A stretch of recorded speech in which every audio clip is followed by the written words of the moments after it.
अस्सलाम वालेकुम व्यूवर्स, कैसे हैं? उम्मीद है आप खैरियत से होंगे। आज हम फ्रॉक में सेंटर में लास्टिक लगाएंगे।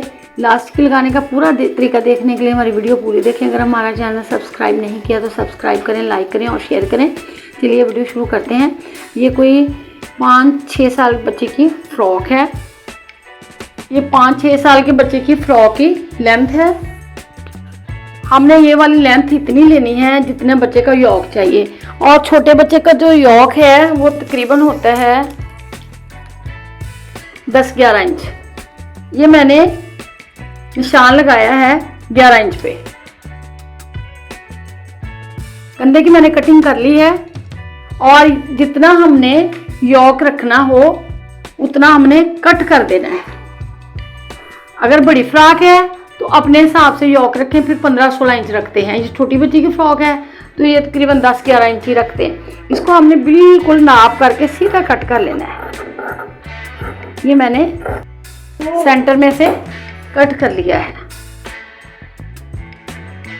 ये सेंटर में से मैंने कट कर लिया है इसको।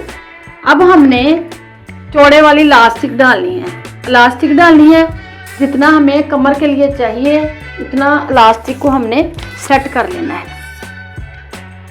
तकरीबन मुझे 12-13 इंच चाहिए। इसको बिल्कुल सेट कर लेना है और उतना ही हमने नाप ले लेना है।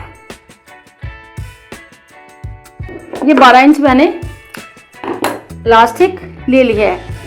इस तरह हमने करके देखना है कि इलास्टिक जितनी हमें कमर के लिए चाहिए उतनी हमने ले लेनी है। इसको कुछ नहीं करना हमने।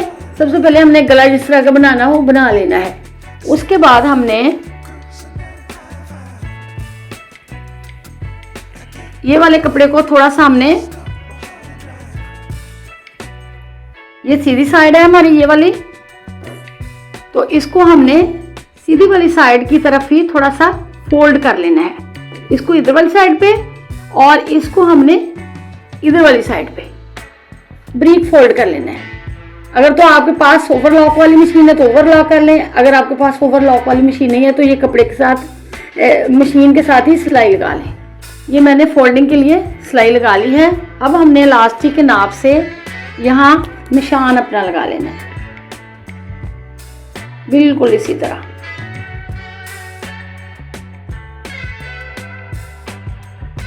अब बिल्कुल ये वाली भी सीधी साइड है, ये वाली भी सीधी साइड है। अब इसको हमने इस तरह रख के बिल्कुल इसको उल्टा के, ये जो मैंने निशान लगाया ना इसके ऊपर हमने सिलाई लगा देनी है। इस तरह कुछ नहीं करना, हमने बिल्कुल उल्टा करके इसको कपड़े को जो मैंने निशान लगाया उसके ऊपर सिलाई लगा लेनी। अभी इलास्टिक को हमने कुछ नहीं करना। ये मैंने सिलाई लगा ली है। अब हमने ये इलास्टिक को इधर वाली साइड पे रख के सिलाई लगा लेनी है और इधर वाली साइड पे भी रख के सिलाई लगा लेंगे। ये इलास्टिक को मैंने इधर वाली साइड पे और इधर वाली साइड पे भी इस तरह हमने सिलाई लगा लेनी। ये वाली मैंने सिलाई इधर से भी पक्की कर ली है इलास्टिक को, और कपड़े के साथ रख के इसको भी पक्का कर लिया। अब मैंने इस तरह उल्टा के और इस तरह ये मैंने सिलाई लगा लेनी ऊपर वाली साइड पे। एक दफा फिर से कर लें। ये कपड़े को मैंने सीधा उल्टा के इस तरह यहाँ मैंने सिलाई लगा लेनी। ये बहुत अच्छे तरीके से फ्रॉक के सेंटर में इलास्टिक लग चुकी है। नीचे वाली साइड पे भी कपड़ा आ गया, ऊपर वाली साइड पे भी कपड़ा, और ये चुन्नट हमारे इलास्टिक के साथ ही हमने डालने हैं। तो अगर ये तरीका इसी तरह बैक साइड भी हमने लगा लेनी है। अगर इसी तरह आप बाजुओं पे भी लगाना चाह रहे हैं, यहाँ तक लगा के अगली वाली साइड पे उसको ना पीको वगैरह करा लें तो वो फ्रिल भी बन जाएगी जिस तरह ये मैंने लगाई हुई है। अगर ये हमारा तरीका पसंद आए तो हमारी वीडियो लाइक करें, अपने दोस्तों के साथ शेयर करें और कमेंट्स बॉक्स में अपनी राय का इजहार करें। अल्लाह हाफिज़।